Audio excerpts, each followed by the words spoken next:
پسینے میں شرابور عبدالغفور نے پرانا عمارتی سامان بیچنے والی دکان پر سائیکل کو بریک لگائی۔ اس کی اکھڑی ہوئی سانس سے اندازہ کرنا مشکل نہ تھا کہ وہ طویل مسافت طے کر کے آیا ہے۔ سائیکل سے اترتے ہی اس نے دکاندار کو 30 روپے دیتے ہوئے 10 پرانی اینٹیں طلب کیں۔ دکاندار اپنے ملازم سے اینٹیں دینے کا کہہ کر خود اخبار پڑھنے میں مصروف ہو گیا۔ عبدالغفور نے اینٹیں احتیاط سے کیریئر کے ساتھ باندھی اور سائیکل کو گھسیٹتا ہوا پیدل ہی روانہ ہو گیا۔ دکاندار اچانک کسی خیال سے چونکا اور اخبار ایک طرف رکھ کر عبدالغفور کو جاتے ہوئے دیکھنے لگا۔ وہ سوچنے لگا کہ یہ شخص جو ایک عرصے سے ہر دوسرے تیسرے دن 10 اینٹیں خرید کر لے جاتا ہے، ان کا کیا کرتا ہوگا۔ اتفاق سے اگلے ہی دن عبدالغفور اس کی دکان پر 10 اینٹیں خریدنے کے لیے آ گیا۔ دکاندار کے تجسس نے اس سے سوال کرنے پر مجبور کر دیا۔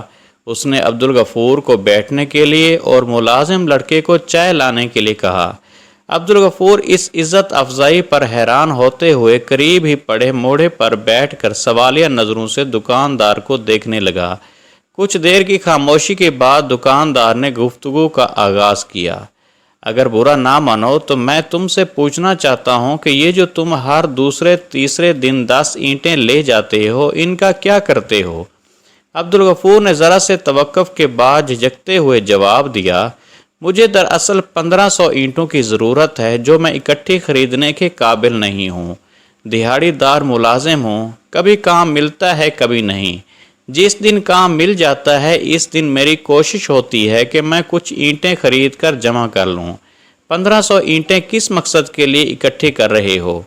گھر کے صحن کی دیواریں اونچی کر کے اپنے پیارے نبی صلی اللہ علیہ وآلہ وسلم کے نصیحت پر عمل کرنے کے لیے۔ وہ مبارک نصیحت کیا ہے؟ ایک شخص حضور نبی اکرم صلی اللہ علیہ وآلہ وسلم کی خدمت میں حاضر ہو کر عرض کی کہ اس کا اچھا بھلا کاروبار کچھ عرصے سے انتہائی مندے کا شکار ہو گیا ہے۔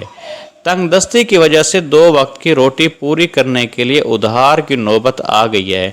نبی پاک نے اس شخص کی باتیں ہمدردی کے ساتھ سننے کے بعد مشورہ دیا کہ وہ اپنے گھر کی صحن کی دیواریں اونچی کر لے، سب ٹھیک ہو جائے گا انشاءاللہ۔ وہ شخص حضور صلی اللہ علیہ وآلہ وسلم سے مزید کچھ سوال کیے بغیر رخصت ہو گیا۔ کچھ ہی دن بعد اس نے آپ کی خدمت میں حاضر ہو کر انتہائی مسرت بھرے لہجے میں بتایا کہ اس کا کاروبار چمک اٹھا ہے اور الحمدللہ قرض بھی اتارنے کے قابل ہو گیا ہے، لیکن اس کی سمجھ میں یہ بات نہیں آئی کہ صحن کی دیواروں کا رزق میں تنگی سے کیا تعلق تھا۔ نبی اکرم صلی اللہ علیہ وآلہ وسلم نے مسکراتے ہوئے اسے سمجھایا کہ اس کی گلی سے ایک یہودی گھوڑے پر سوار ہو کر گزرتا تھا۔ دیواریں چھوٹی ہونے کی وجہ سے صحن میں کام کاج کرتی اس کی بیوی پر یہودی کی نظریں پڑتی تھیں۔ اسی بے پردگی کی وجہ سے رزق میں تنگی آ رہی تھی۔ دیواریں اونچی ہونے سے بے پردگی ختم ہو گئی اور رزق میں برکت آ گئی۔ سبحان اللہ! دکاندار کے منہ سے بے ساختہ نکلا۔